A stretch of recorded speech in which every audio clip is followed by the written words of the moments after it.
Hey y'all, here's our next technique challenge. I have a layout that I made right here with this technique, and the technique is to create shapes. I did a circle shape.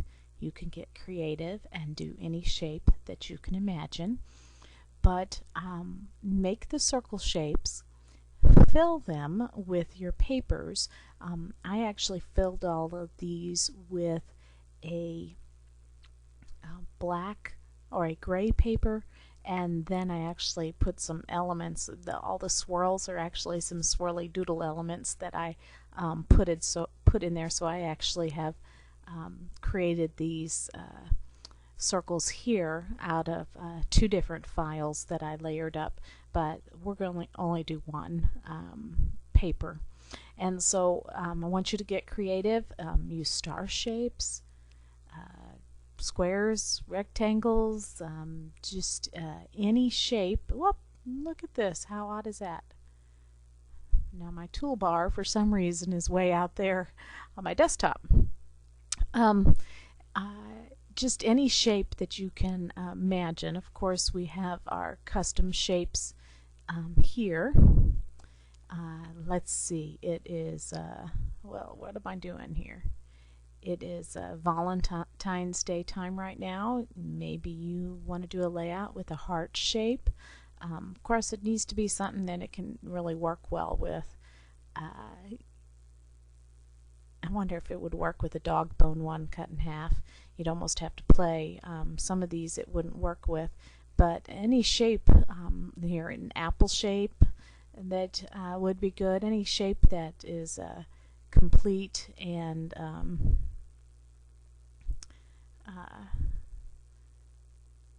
can be easily divided. Even maybe one of these flourishes.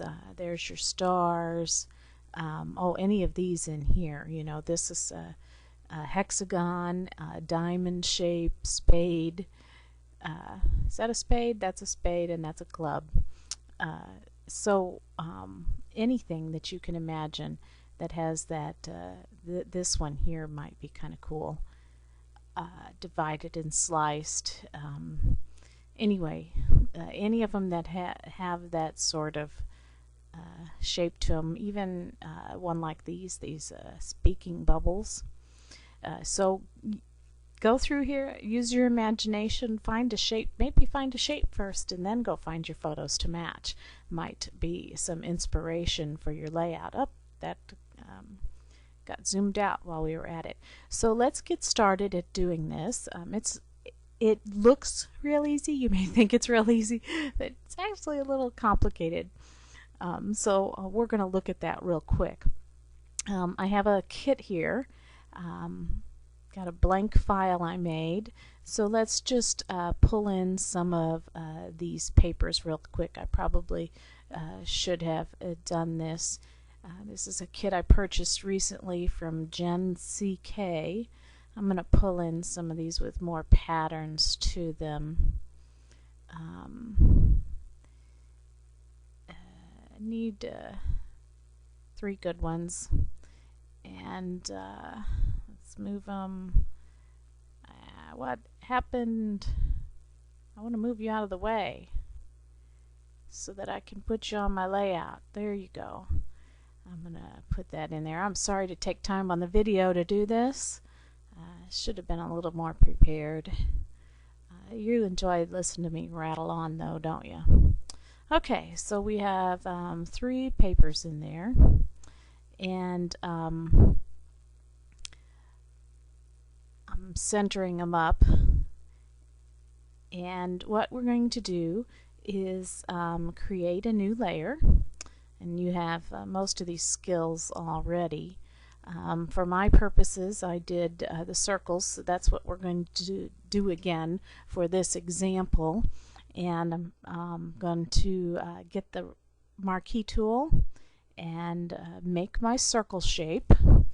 And it doesn't matter what color you fill it in with. I'm filling it in with black.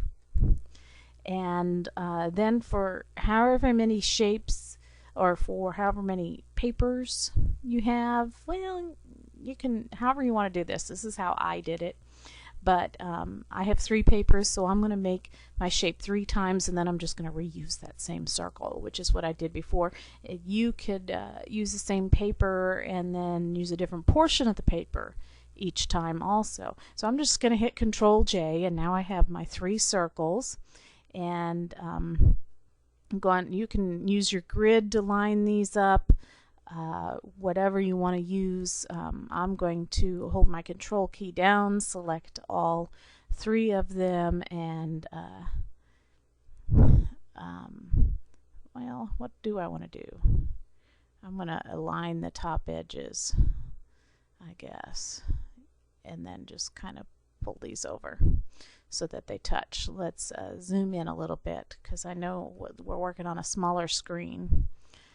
And so we'll zoom in a little bit, and then I'm going to simply do as you would with a template. These are my template shapes. I'm going to move each of these up. I'm going to go ahead and make them visible again, and then I'm going to press Control G on each one of the paper layers to merge it together. And so there we have our 3 shapes filled in. And now you'll notice when I did mine, I have a ton of layers here, which is why I'm doing this in a new file for you. You can, of course, you know how to do these from doing the new layout template. You can move these around to get whatever you want in these circles. Remember the rule of thirds when filling these circles. I could just put this flower straight in the center. Obviously, that doesn't look as good as having a little abstract and off-centered, and the flower is over here in rule of thirds. I could put it up here. That might be good too. This one's already fallen straight into a nice rule of thirds, and this one I should have gotten one that had more grunge stuff on it. There we go. Or more of a pattern, but I got grunge stuff, but that'll work there. And so what you can do is, of course, have duplicate copies of your papers saved down here in case you want to use them again. But I'm going to go ahead and right click and merge down on each of these for this purpose. And so now I have my 3 shapes. Now your choice, you have several choices here that you can do. You can go ahead and merge all 3 of these together, and then I'm going to get my grid out, and these are actually already nicely fitting in the grid. I did them pretty good. You can, looks like I need to resize them up a little bit. Okay. And then so it fits from this one to this one, so I can find the exact center. That's what I am doing right now. And then I'm going to grab my marquee tool, select this lower half. It doesn't matter how far I go down here in the transparent area, and I'm going to hit Control J, and now I have my lower half, and I'm going to go ahead and select the upper half, go back to my original layer, and press Control J. Now I'm going to make that original layer invisible and turn off my grid so that you can see. Now this is pretty simple. All I'm going to do is use my arrow keys. Now if your arrow keys don't work, you can press Control T to bring up that bounding box, and then those arrows will work. And I'm just going to knock them down so many spaces and then move them over to the right or left. You can move them to the left. And when I'm moving them, when I first started doing my layout, I actually moved these so that they were this distance where they were straight down the middle halfway. And it dawned on me, let's use that rule of thirds.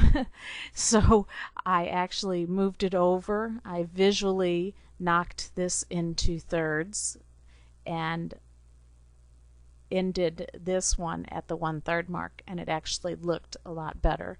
And so there you have it.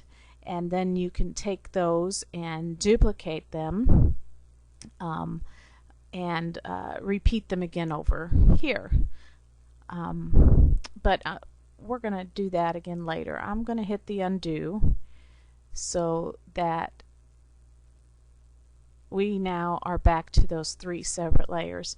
And so you can do that way and merge them all together, or you can end up with a zillion little layers here like I did with mine, because I just wanted a little bit more flexibility in case I decided to change my mind and rearrange everything. So the same principles apply though to doing this separately. It just takes you a little bit longer. We're going to view that grid again, and I'm going to hold down the control key and select all these together, and once again make these larger so they reach the top and the bottom, and that way I can find my center. Only this time what I need to do is make my selection of this bottom layer, or you can start with the top, whatever you want to do, and going to I'm actually going to label these because I found it made it easier. It doesn't matter what you label them. I'm labeling them A, B, and C. As once you start getting a lot of layers, it does get confusing. And so I'm going to start with the A layer and press Control J and go back out there again. Make my selection. Same thing with the B layer, Control J.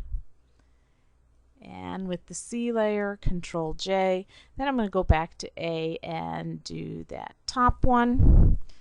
And you can see, go back to the B one, how it's getting confusing already. If these weren't labeled, I wouldn't be able to easily find those A, B, and C ones, the original ones. And now we have, turn off my grid, the tops and the bottoms on their separate layers. I'm going to turn off my original A, B, and C layer, and this is it looks like a top, a bottom. I actually found it very helpful, especially when I began duplicating these even more. So that first method I showed you, yeah, that's a lot easier. B top, B bottom. Whoops, sometimes the properties come up and a pop-up and I don't manage to keep them. If you click on them just right and slow enough, you can get them and change them here, but I'm not always slow enough. And so then what I want to do is go through and hold down my control key and select all of the ones that say bottom or all the ones that say top. I get my move tool, and there I go with my arrow keys again, and I move in those 3 layers together, and that is done. But then what you can do, let's go ahead and hold down the shift and the control keys, and I'm going to select, there's nothing on this layer 1, I can delete it. I'm going to select all of my layers so I can move them all, because I want to move this over to give myself plenty of room. I can even move this B, original B and original C layer, the ones that aren't visible. We're going to hide them and tuck them away down there in case I want to reuse them again. Now I'm going to highlight from this bottom layer to the top layer so they're all selected. And what is the keys? what is it? Control Alt. I forget the key codes. That's it. I'm holding down my Control key and the Alt key and grabbing these and moving them over. And they need to go down a little bit so they line up. Now I immediately have another set continuing on. It copied all of them for me because that's a trick that you're going to find in the miscellaneous tutorials. Holding down that Control and Alt key and clicking down and dragging will actually duplicate. I think that's somewhere else in course 2. Maybe you all have already done that. I've got so many tutorials around here I just don't even remember. I could select all of these now and let's say make them smaller because I want them to fit on my layout here. And then I've got them all selected. I'm going to hold down my Control and Alt keys, and I'm going to put them now on this side of my layout so they're offset, and it just duplicated that whole thing again. If you want to go back and say, oh, I don't want this one and this one, you can just select them and delete them, and you can here's another trick. So many tricks. I don't think I've shown you all this one before. I need to do a video of it. Did you just see what I did? I selected all of them by just dragging my mouse. And now I'm going to use my arrow key. Oh, the tips you'll learn around here. And drag them all. See, look, they're all unselected. See this here? All unselected. Here's the little trick I should do a video on. Yeah, this would be another quick tip video coming up here soon. I've got the move tool selected, and I'm just going to click down out here and drag my mouse so it makes a big box around everything that I want to select. And if you were paying attention to the layers palette, you will have noticed that they became all the active layers. And now they're all selected over here. Watch one more time. Watch this while I drag out here. Pretty cool, huh? Okay, so that is some little tips on how you can quickly make those, and I look forward to seeing what creativity you can come up with in your layout, because this sure will be a lot of fun. Later, all.